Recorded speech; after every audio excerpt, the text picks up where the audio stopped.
Olá, eu sou Roberto Cardoso e este é o podcast Histórias de Silêncio, conversas com meditadores.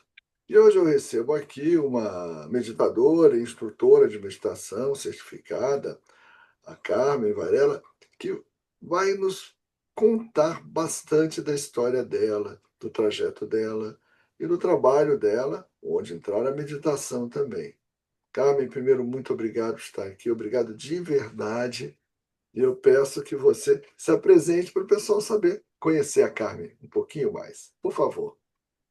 Professor, primeiro, meu muito obrigada. É sempre um prazer estar na sua presença e vamos lá. Bom, eu sou fisioterapeuta e acupunturista há mais ou menos uns 30 anos e tenho uma especialização em ginecologia na Unifesp e trabalho basicamente com mulheres com câncer de mama e câncer ginecológico, né? E hoje, né, assim, eu acho que o meu caminho encontrou o seu, né? E foi maravilhoso exatamente porque eu não sabia ensinar a meditar. Bacana, bacana. Eu vou botar depois as redes sociais dela, tá bom? Na descrição do vídeo, para quem quiser conhecer ela melhor. Mas vamos começar falando, para a Carmen contando um pouquinho para a gente como é que foi a história dela para começar a meditar e continuar praticando a meditação. Conta do seu começo com a meditação para a gente, por favor, Carmen. Ó, eu tive um começo bem interessante, porque minha avó, ela fazia yoga com o professor Hermógenes, aqui no Rio de Uh, Janeiro. Isso foi famosíssimo, é. Exatamente, e ela me levava. A minha avó, e foi muito importante para mim conhecer o professor Hermógenes, porque eu, apesar de ser uma boa aluna, eu tinha algumas dificuldades. E ele dava aula, além da escola dele, ele dava aula na praia. Então, eu ia com a minha avó. E isso me marcou profundamente, porque ele fazia os exercícios de meditação, mas eram sempre diferentes, né? Então, ou era um mantra, ou era o som do mar, enfim, ele fazia dinâmicas. E mesmo naquela idade, bom, isso já uns 40 anos, por aí, um pouquinho mais até. Mas isso me marcou profundamente, me ajudou muito na minha carreira acadêmica ao longo da vida, né? E só que eu achava que meditar era quando a gente precisava. Eu não tinha entendido que era um exercício diário. Então, quando eu precisava, e às vezes ao longo da minha vida, eu já não tinha mais a mesma capacidade de concentração quando eu parava para meditar. Eu sentia que era benéfico, mas eu não, as coisas já não aconteciam como aconteciam quando eu aprendi. E, e aí nessa jornada de acupunturista, fui aprender Qigong e fui aprender Tai Chi Chuan e, de novo, retomei a questão da meditação. Quando chegou na pandemia, eu vi que era muito importante, tinha uma aplicabilidade no meu trabalho muito grande, né? Os guidelines em oncologia recomendam a meditação como evidência A, e como assim eu não sabia indicar? E aí eu dou aula em algumas pós, e uma pós chamou, a Regina chamou para dar aula de meditação. A Regina não pôde ir e me chamaram. E olha que eu estudei, estudei, estudei, e aí me deparei com o seu livro, com seus artigos, com tudo isso. E aí, por sorte, por ser da Unifesp, o seu curso apareceu para mim.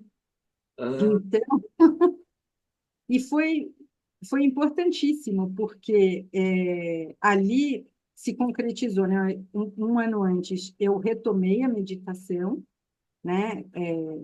De acordo com o seu livro, com tudo que eu tinha lido. uhum, Foi importantíssimo para mim, porque na pandemia minha filha ficou internada um mês, e a uhum, meditação foi muito importante na minha vida. Eu acho que às vezes é um exercício que você não dá nada por ele. Um dia você entende por que que você medita, né? Vem uma Legal. sensação muito boa. É. Gostei disso, gostei dessa descrição. Isso acontece muito. O Thich Nhat Hanh dizia que a mente precisa ser treinada em tempos de paz. Para poder lidar bem com os momentos desafiadores, a mente precisa ser treinada em tempos de paz. E é mais ou menos, você falou isso com outras palavras também. Que aí você entende porque você medita, né? É, e isso foi ficando cada vez mais claro assim para mim.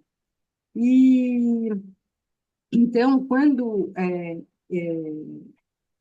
começou o curso, também teve a minha mudança de São Paulo para o Rio, e aí eu vim para o Rio para paliar o meu pai.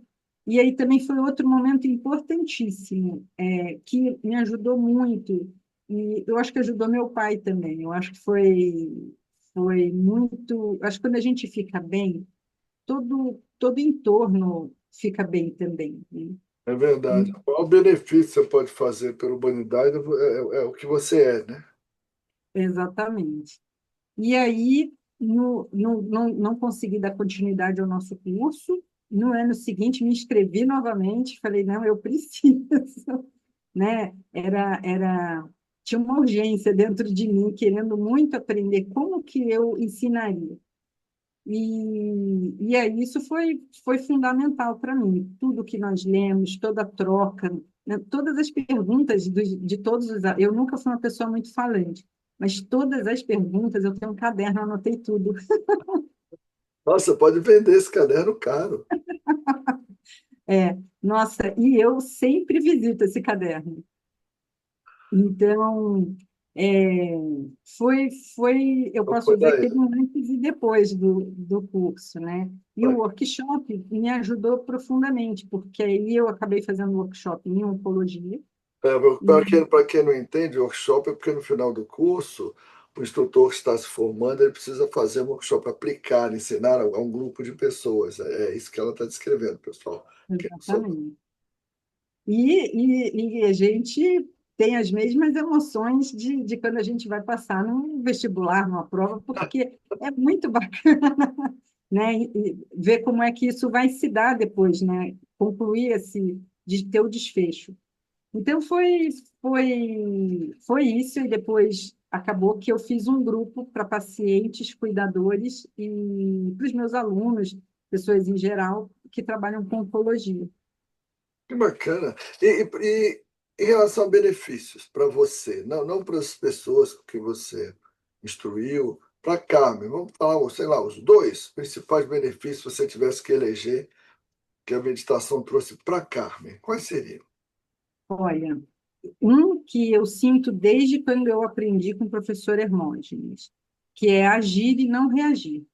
É uma sensação que, para mim, antes eu tinha muito isso, né? Um embate interno, né? De reagir às coisas. Ah, é o trânsito, é o que falam. E aí eu acho que a meditação me trouxe o agir. Eu consigo entender, conscientizar, internalizar e depois responder aquilo como se deve, não mais porque o primeiro sentimento me tomou. Então, isso eu acho que foi um dos meus maiores ganhos, assim, acho que eu e, e quem está do lado. Eu acho que o outro é a gente viver plenamente o momento presente, né? Ele passa a ser tão rico, e aí acaba que a gente põe mais graça nele, né? A gente não está com a cabeça em outro lugar.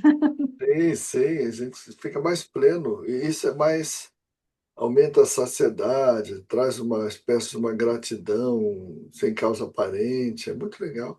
Tem até ultimamente a descrição de tem os triggers, os gatilhos que disparam o estresse, e hoje o pessoal está falando de glimmers, que são os situações que disparam uma reação, uma situação de acalento, de bem-estar do nada, uma brisa que bate no rosto. E esses glimmers dependem muito de presença. Quanto mais presente você tiver, mais você está afeito a esses vislumbres, né, que a gente tem às vezes de bem-estar. Isso é importante. Como é que entrou o loop operacional na sua vida? Entrou no curso? Você já conhecia antes? O que é Não, que entrou chegou, pelo ele seu livro. influenciou na sua prática? Como é que foi? É. Então, eu não tinha uma sistematização. né? E isso, eu acho que muitas vezes, parte eu meditava, parte a mente vagueava, e eu não retomava. Então, a sistematização eu li no seu livro, mas aí no curso ficou extremamente claro. E aquilo, para mim, foi como se abrisse luz, assim, porque aí deu muito mais qualidade à minha técnica, né? Eu acho que talvez eu não tivesse. Eu usava respiração, ou usava algo como a âncora, né? Mas essa percepção quando eu perdi o relaxamento da lógica, quando vinha algum pensamento, né? Retomar e voltar, então, isso foi fundamental para mim, fundamental. Eu acho que antes, parte, eu ou relaxava ou vagueava a mente. É muito frequente, né? E esse caminho, você falou um pouquinho da relação com o presente, isso tem a ver com a leveza, né? E você fala, não sei se você está ouvindo as buzinas de São Paulo aqui, as buzinas de São Paulo são impiedosas. Mas a gente fala muito desse caminho da ansiedade à leveza no meditador, uma coisa gradativa, que você vai saindo lá do começo, né, de uma vida de ansiedade em direção a uma vida de leveza. Como foi isso para você? Aconteceu? Está acontecendo? Como tem sido esse caminho, esse percurso para você? Professor, eu acho que na juventude a gente tem coisas da própria juventude, né? E aí a gente tem as ansiedades, as coisas que vão acontecendo, a nossa percepção de que nada vai dar tempo, enfim. Mas a gente vai se ajustando. Eu acho que hoje, eu acho que eu nunca vou parar de ter ganho e aprendizado. Essa é uma sensação que eu tenho, mas cada fase vai me trazer uma dinâmica, né? Vai me oferecer um desafio diferente, né? Eu acho que a gente tem vários desafios todos os dias, é a violência, o adoecimento, é guerra, é crise. Então, tem vários aspectos da própria vida que sempre vão acontecer. Quando eu morava no Rio, antes de ir para São Paulo, né, agora retomando, eu nado no mar. Eu sempre falo que os tubarões da nossa cabeça, eles são muito mais perigosos do que os do mar mesmo, porque a gente acaba tendo aumentando, né, esses pensamentos, eles acabam sendo complicados. E eu acho que a meditação vai te trazendo para o momento presente, onde quando a gente presta atenção, você está seguro, está tudo bem. E aí você vai achando em você as forças corretas para lidar, também que os desafios vão vir, mas você acaba encontrando em você esses recursos internos, né? Então, eu percebo isso. Eu não acho que eu já cheguei em lugar assim. Cada dia eu sinto que vou chegando e que aí vem outros desafios, e aí eu vou encontrando em mim outros recursos, mas que a meditação ilumina esses recursos dentro de mim. Isso é muito legal. Você sabe que o Mark Twain, autor de Tom Sawyer, né, dos clássicos da literatura americana, ele tinha uma frase muito legal que ele dizia assim: tive muitos problemas na vida. Alguns deles até chegaram a acontecer de verdade. Eu acho muito legal essa frase, porque dá essa ideia clara, né, de que a gente constrói os tubarões, como você falou, né? Tem tudo, é uma frase semelhante a essa, que os tubarões da nossa cabeça são piores que os tubarões reais. A gente constrói os nossos tubarões, né? E a vida, ela tem os desafios, tem as dores, sim, mas o que a gente constrói na nossa cabeça é pelo menos umas 4 vezes maior, né? Isso é É verdade. verdade. O, o, cabe em você, como instrutora, como uma meditadora já de algum tempo, que vê outras pessoas tentando meditar, o que que você vê, o que que você tem presenciado? É uma coisa que eu sempre pergunto aqui no podcast, para ver a experiência de cada um. O que que você vê como a maior dificuldade daquelas pessoas que estão tentando começar a meditar e daquelas pessoas que estão tentando, tentando, mas não conseguindo, ou que não começaram ou que estão tentando começar sem conseguir? O que que você vê com mais frequência? Olha, eu vejo assim, quando a gente começou o curso, eu estava com muita vontade de meditar, né? E de fazer o loop, então todos os exercícios respiratórios, tudo foi maravilhoso para mim. não é o que acontece muitas vezes quando as pessoas querem uma pílula mágica, né? Elas não, não querem. Então, eu acho que é comum a todos nós ouvir, isso não é para mim. Ou, pelo menos, quando a gente está meditando, nossa, você medita e eu não consigo, a minha cabeça é agitada. E é claro, né, quem medita também tem uma cabeça e desafios e uma série de coisas. Mas, assim, eu percebo isso, que é um pouco de resistência de entender. Eu acho que no seu curso, no seu livro, isso fica muito claro, né? Como tem crenças, como tem coisas que se modificam, até o próprio nome. E tem também, eu acho que aí, num segundo momento, quando a pessoa vence essa resistência, eu acho que é encontrar uma técnica e dar continuidade, né? É isso que, para mim, foi fundamental, é o exercício diário, né? Sim, é verdade.